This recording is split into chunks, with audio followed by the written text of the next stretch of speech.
Donc l'on peut passer au point relatif à l'avis sur le projet de programme local de l'habitat, le PLH pour la période 2019-2024, élaboré donc par l'agglomération de Nîmes Métropole.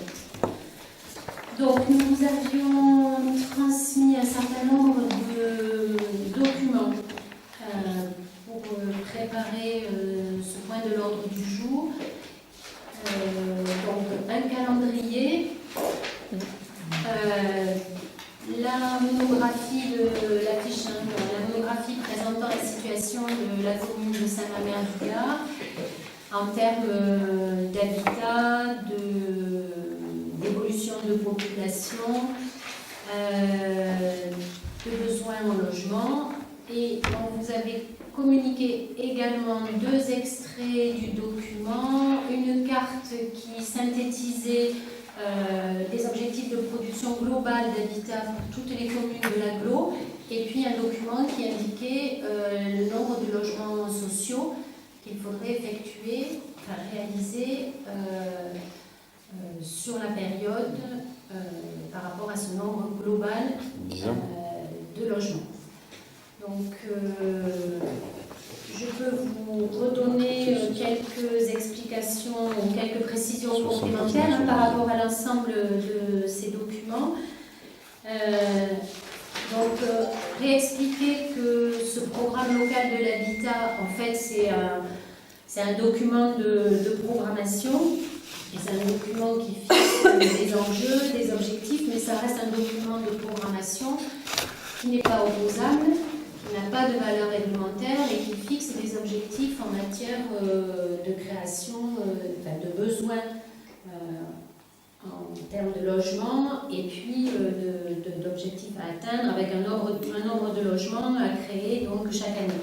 Donc ce que vous avez pu voir, c'est que pour Saint-Mamère, sur la période jusqu'à 2024, on aurait un objectif de création de logements d'une 60aine de logements.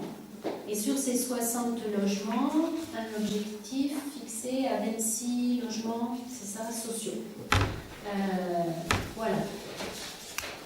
Vous avez pu prendre connaissance des documents qui indiquent qu'aujourd'hui, enfin, sur la dernière période, ce qui est dans la monographie qui a été faite pour notre commune, on est sur la période entre 2009 et 2014, on était à 30 habitants supplémentaires par an, ce qui est mentionné, donc qui est quand même pas négligeable, et avec un taux de variation annuel, si vous avez regardé le premier graphique qui est sur le document, qui est supérieur avec 1,9% aux communes du département ou à Nîmes Métropole, que ce soit en incluant la commune de Nîmes, l'agglo ou pas. Voilà. On voit qu'on a une pyramide des âges qui est assez régulière, on n'a pas de déséquilibre de la pyramide des âges avec soit une inversion dans un sens ou dans un autre en termes de catégories de personnes très âgées ou trop jeunes. On a une pyramide des âges et on voit qu'on est sur une population composée essentiellement donc, de familles avec des gens de 30-40 ans. Et, voilà. Et ensuite, une typologie de l'habitat plutôt de type résidentiel. Si vous avez regardé ce qui décrit le parc de logements actuel. Et du coup, un besoin donc, qui a été évalué par à la fois l'agence d'urbanisme et puis la commission habitat de l'agglo. Le travail il a été effectué par ces 2 structures et il y a eu tout au long de l'élaboration de ce projet un certain nombre de réunions de comités de pilotage puisque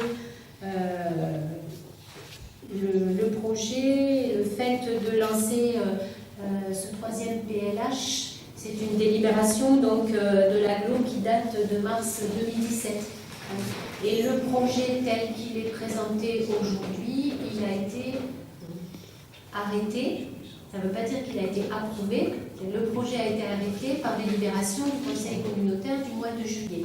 Et maintenant, on va s'enchaîner toute la consultation des communes membres de l'agglo pour avis, ensuite l'avis du préfet, et avec un objectif d'approbation, cette fois-ci, du PLH en fin d'année par le conseil communautaire, sur la base à la fois de l'avis des communes et du préfet. Voilà. Est-ce que vous avez, j'essaie de résumer un petit peu, mais si vous avez des questions... Moi j'ai une première question. Donc en fait, je vais caricaturer, mais la ville de Nîmes se débarrasse de ses HLM, la ZUP et compagnie. Elle les met au sud de Nîmes parce qu'il y avait une convention qui a été faite il y a à peu près 10 ans en arrière, donc qui se récupère tout ça. Et nous, on n'était pas comptés dedans, et là maintenant, on va nous foutre 60 logements. D'accord, mais nous, on n'a pas d'obligation parce qu'on a moins de 2000 habitants. Donc aujourd'hui, on veut nous faire entrer dans un circuit où demain, d'abord, on n'a pas les capacités de les recevoir, ok. Ensuite, dans le PLU, c'est prévu que je sache que quand vous faites 10 maisons, vous avez une maison qui vient. Donc je ne vois pas pourquoi on devrait voter un truc où en fait on va à un moment donné nous obliger à prendre des HLM, et en plus de ça on est en danger compte tenu que la mairie est propriétaire maintenant de la cave coopérative, donc ça fait 5000 m², il y a de quoi mettre tous les logements, ce qui fait à peu près 180 à 250 habitants.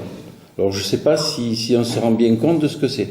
C'est pas le projet. Mais regarde bien, 60 logements multipliés minimum par 3. C'est 3 personnes. Et la convention qui a été établie avec l'établissement public foncier, c'est pas du tout ça sur le projet de la cave. Oui, peut-être, mais pourquoi demain, qu'est-ce qui va empêcher de changer ça? Mais peu importe. Aujourd'hui, on veut faire venir d'abord, nous, on n'est pas équipés, on n'a pas la police en rapport, on n'a rien dans le rapport. Et je ne vois pas pourquoi on va aller ramasser les erreurs qu'ils ont fait pendant 50 ans à Nîmes et que nous, on devrait ramasser des erreurs aussi. Alors, je ne comprends pas très bien. Les erreurs d'urbanisme, elles ont été faites sur la France entière, c'est de faire de la sectorisation par rapport à la population. Enfin, bon, aujourd'hui, s'ils veulent faire rénover, il y a le village là qui est là, avec énormément de vieilles maisons à reprendre, à rénover, etc. Pourquoi pas? Mais s'il y a un pourcentage, moi je sais que je m'occupe de ça depuis plusieurs années, à partir du moment où vous avez 20% d'une population avec problème que vous mettez avec les autres, il n'y a aucun problème, bien au contraire, ça va vers le haut, et à partir du moment où vous mettez un peu plus, ça fait le sens inverse. Donc on n'est pas en capacité de recevoir ça. Mais je ne vois pas pourquoi on va voter un truc en prêtant le flanc. Alors on va vous dire à un moment donné, oui mais vous l'avez voté, vous êtes d'accord. On va délibérer en donnant un avis sur un projet. On n'en veut pas. Oui, est-ce qu'on sait où ils vont être non mais pas du tout, Aujourd'hui, c'est... En fait, si vous voulez, toutes les métropoles, toutes les agglos, les communautés de communes dans lesquelles il y a plus de 30 000 habitants et qui ont plus une ville... à plus de 10 000 habitants, elles sont tenues d'avoir un programme local de l'habitat. Ça, c'est le code de la construction qui le prévoit et c'est obligatoire. Donc, l'AGLO a déjà eu 2 programmes locaux de l'habitat, puisque je vous dis c'est le 3e, même pour la période qui vient. Donc, ça, c'est une obligation. Et ensuite, ce programme local de l'habitat, il doit être en cohérence avec ce qu'on appelle le SCOT SUDGAR, c'est-à-dire le schéma de cohérence territoriale, d'accord, qui est un document cadre supérieur au PLH.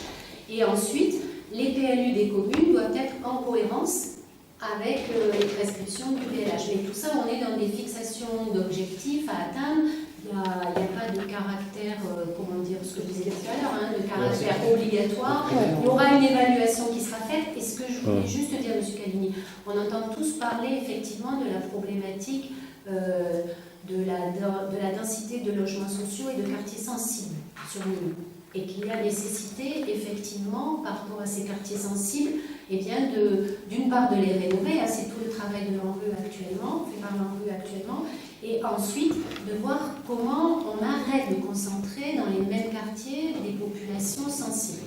Et effectivement, il y a eu du coup de répartir sur l'ensemble du territoire les types de logements qui peuvent accueillir ces populations. Mais d'ores et déjà, il y a des communes qui ont été repérées pour cela, dans le cadre du PLH, et ce ne sont pas du tout les petites communes rurales. Parce que ces populations-là, vous ne pouvez pas les mettre à 15 km de Nîmes ou à 20 km de Nîmes. Elles n'ont pas de moyens de locomotion, elles ont des situations économiques. Non, mais je vous explique le reste. Non, mais attendez, j'ai tout à fait compris. Je crois que là-dessus, je suis quand même bien plus éveillé que ce que vous pensez. Donc l'idée, c'est de les mettre dans Non, mais j'ai compris l'idée. L'idée, elle est simple, oui, je sais. Pour qu'elles bénéficient des moyens Vous avez des villages qui sont autour de nous, que je connais très très bien, et effectivement, ils ont fait ça, ils ont fait des trucs magnifiques en plus. Franchement, c'était le top. Aujourd'hui, les deals, vous allez sur la place, il y a des deals. Eh bien, croyez-moi, ces villages ont complètement été défigurés en très peu de temps. Donc, ce que je veux dire par là, ici aussi, il y en a certainement. Mais ici aussi, on a une population avec des problèmes. Je veux dire, on les a, on les gère, il n'y a aucun souci. Et ce que je veux dire de là, prêter le flanc, parce que je ne sais pas, enfin, vous ne devez pas le savoir, vous savez ce que ça va devenir à peu près dans 30 ans, Nîmes, Montpellier et tout. Ça va être la 7e mégapole de France. Ce que je voulais dire, c'est Okay. qu'il faut bien, si vous me laissez juste terminer mon explication, c'est qu'en plus, il faut bien mettre en place, si vous voulez, une organisation territoriale qui va permettre d'accueillir l'afflux de population. Qui la mettre en place, mais sans nous. L'afflux de population qui est envisagé d'ici 2030, En tout cas, 2030 sur En le tout cas, territoire. c'est 60 Et si logements par rapport à l'accroissement qu'on a vu. Les 60 logements, c'est 180 personnes, voire plus. Mais oui, Ça en mais fait c'est pas- peut-être 220 personnes. Actuellement, il y a 30 nouvelles personnes qui arrivent Oui, mais, par an. oui, mais ils arrivent c'est pas petit à incohérent. petit, dans C'est des pas conditions incohérent. qui sont différentes. On ne vous impose pas telle ou telle personne. Vous comprenez? La différence, elle est là. Oui, mais ce Non, qui mais se passe, ça- c'est que, en fait, les 60 logements, c'est pas un objectif c'est un objectif, c'est des chiffres qui En sont tout cas, mis là pour il répond à une objectif réalité. Vous savez, quand on est passé à Nîmes, quand on est passé, on avait dit ça, on l'avait dit, attention, là, on va être les dindons de la farce. C'est ce qui est en train de se passer. Oui, oui, on a voulu aller à la communauté. Et bien maintenant, on va récupérer, vous allez voir. Parce qu'ils n'en ont rien à foutre de ces manières du gars. Ce que vous n'avez pas vu sur le document, c'est très important, je vais juste le voir maintenant, c'est qu'en fait, la mensualité, vous avez vu le revenu médian des ménages de Saint-Mamère, la mensualité d'emprunt admissible pour un revenu médian de quelqu'un de Saint-Mamère, c'est 560 €. La mensualité d'emprunt nécessaire à l'acquisition, c'est 800 €. Ça veut dire que déjà, avec les logements qui sont des logements sociaux moyens, c'est les jeunes du village qui pourront se loger. Voilà, ouais. Ce qu'on nous raconte toujours. Donc à un moment donné, c'est marqué noir sur blanc. C'est pour ça qu'il faut bien le maîtriser. Et là, vous maîtrisez absolument le rien. minimum de possibilité. Par 60, je suis d'accord. Vous ne maîtrisez rien, rien du tout. Parce qu'à un moment donné, c'est même mieux que ça. Il y a quelque chose qui a été voté à la communauté de communes ici, là, quand elle était encore là, qu'il est prévu dans l'avenir que la région pourra préempter des terrains pour mettre ce qu'elle veut dessus et même modifier le PLU pour les rendre végétés. Si, ils ont voté ça. J'y étais. On connaît aussi à Saint-Mamère des familles qui ont déménagé parce qu'elles ne trouvaient pas de logement à leur niveau financier. Et ce serait aussi bien de pouvoir offrir ça et que les gens ne partent pas. À ce moment-là, il y a qu'à passer des conventions avec les offices d'HLM et dire quand il y a une maison, on vous appelle, regardez si ça vous intéresse et vous rénovez. Ça, c'est Mais c'est sûr pas la que peine le de problème rentrer de la avec des rénovation, accords ça. avec des communautés de communes qui n'en ont rien à battre parce qu'on est le 140e machin, ils en ont rien à foutre. C'est de la politique. Comme ça va les arranger, ça les arrangera. Et c'est pas nous qu'on va changer quelque chose. La seule façon de se protéger aujourd'hui, c'est d'être prudent. Et là, c'est de l'imprudence. Non, mais les logements dont on parle, c'est aussi des logements. Oui, mais on va vous foutre les HLM, vous allez voir. Donc ça veut dire que quelqu'un On va se qui a gratter. loué leur logement et le louer, ça rentre dans le placement. Donc, Il y a les deux. Il y a des- Bon. Et ensuite, ce document, si vous voulez, il est élaboré par l'AGLO, mais il s'insère dans un cadre plus général qui est imposé par le SCOT. Et le SCOT, c'est pas que l'AGLO de Nîmes, donc de toute façon. Et je ne vois pas pourquoi on nous demande un truc ou dans lequel on n'est pas obligé. Donc si on vous demande un truc, ça c'est comme la grenouille qu'on va mettre dans l'eau et on met le gaz dessous et puis elle ne bouge pas. Ben oui, ben nous c'est pareil. Je suis pas d'accord. C'est un Le fait principe de français, faire ça. délibérer les communes en conseil municipal sur ce sujet-là, ça permet d'abord de se l'approprier, ensuite de pouvoir en débattre et de mieux comprendre ce qui va se passer sur la commune. Eh ben. S'il n'y avait pas le fait d'imposer quelque part ces délibérations dans les communes, eh bien ça pourrait être un peu ce qu'on disait tout à l'heure, eh bien une information qui passe, qui passe incognito et c'est un sujet suffisamment important. Je crois que le SCOT, c'est 30 000 personnes qui arrivent et qu'il faut arriver à loger à l'échelle d'un territoire sur une période donnée. C'est quand même pas rien. Et il vaut mieux quand même que ce soit anticipé en termes d'aménagement du territoire. Après, vous le disiez, il faut que les infrastructures suivent. Que le On n'est pas, personnel- vous vous rendez compte, on est une cantine, on est obligé de faire 3 machins. Ok? Et là, vous allez faire venir encore 180, 200 personnes. Et vous allez faire combien? Dire toute la matinée? Ça va commencer à 8 h le matin? Attendez, c'est pas raisonnable de proposer des choses comme ça. Pas raisonnable. Moi j'avais quelques observations. Oui, après. Moi j'avais quelques observations, donc je vais d'entrée rebondir sur ce qui a été dit sur l'agrandissement, pas l'agrandissement. C'est écrit noir sur blanc, 40% seulement de la surface sera sur l'enveloppe existante. Le reste c'est de l'expansion. Donc ça c'est un premier fait. Ensuite, ce qui est fort dommage, je trouve, c'est que j'entends que ça a été discuté, tout ça, dans des commissions au niveau de l'agglo. Ok. Moi, je suis allé télécharger, je me suis vite fait regarder. Il y avait un document à 200 pages, un autre à 268 pages. Ça fait 400 pages à assimiler en 3 ou 4 jours. Donc, c'est pas se moquer du monde, mais je pense qu'on aurait pu quand même avoir tous ces éléments bien avant. Moi, ce qui me saute aux yeux, effectivement, c'est qu'on a une agglomération qui veut nous imposer des règles en matière d'urbanisme, sous prétexte que c'est réglementaire et qu'il faut le faire. Seulement, la compétence transport elle y est au même moment. On ne s'est pas pressé au niveau de l'agglo pour nous amener les transports. Ensuite, quand on prend l'ensemble des documents, on voit que Saint-Mamère est en bleu, commune de plus de 1500 habitants. On voit qu'à côté, il y a une zone en jaune, c'est Fons, qui a été identifié comme un pôle relais. La gare de Fons-Saint-Mamère, et quand on prend vraiment la commune de Fons, par exemple de la maison de retraite jusqu'à la gare et de la gendarmerie de Saint-Mamère jusqu'à la gare, la distance est la même. Donc, et c'est pour ça que sur Fons, c'est quasiment autant de logements prévus que sur Saint-Mamère, c'est tout. Vous imaginez un peu. On est quasiment sur la même taille, elle est à plus de 1400 maintenant en Fons. Donc au-delà de ça, Fons va faire la même taille que Saint-Mamère. C'est bien qu'ils ont une explosion démographique. Avec tout ce qu'il va y avoir de difficultés pour les commerces ici, puisqu'il va y avoir de l'activité qui va se développer là-bas. Donc c'est pas forcément bon en termes de cohésion du territoire. C'est vraiment fort dommage. Et ensuite on en revient, la cave coopérative, il y a une OAP qui prévoit 25% de logements sociaux. C'est écrit noir sur blanc, en plus du commerce multiservice. Donc ça va à l'encontre du projet qui est de redynamiser les centres, puisque là-bas on n'est pas dans le centre. Donc je pense qu'il y a toute une somme de choses qui sont mises dans ce PLH, qui n'est pas du tout conforme au PLU qu'on nous a fait voter, en force. Mais si, justement, non. On n'a pas besoin de modifier le PLU, on a fait une réunion avec l'aglo, ils ont dit... Non mais Serge, l'aglo, voilà, ok, on arrête tout. La cave coopérative, ce n'est pas le centre du village. Ce n'est pas le centre du village. Le PLH par rapport au PLU. Le PLH est en train de te dire qu'il faut redynamiser les centres-villes. La cave, c'est pas le centre-ville. Non, je parle pas de ça, je parle du PLH par rapport au PLU. Donc je te dis... par rapport au PLU. Tu disais que c'était pas en phase avec le PLU. Non, c'est pas en phase, je le dis. Il n'y a pas besoin de modifier le PLU, il est complètement en phase avec le PLH. Le PLU s'est mis en phase avec le SCOT qui avait déjà des orientations en termes... Le SCOT, c'est 12% entre 2010 et 2022, pour l'exemple. Donc c'est repris les directives du SCOT. Par contre, tout cet aspect sur les logements, qu'est-ce qu'on doit faire venir comme logement social ou autre, ça nous donne des obligations qu'on n'ait pas lieu d'accepter.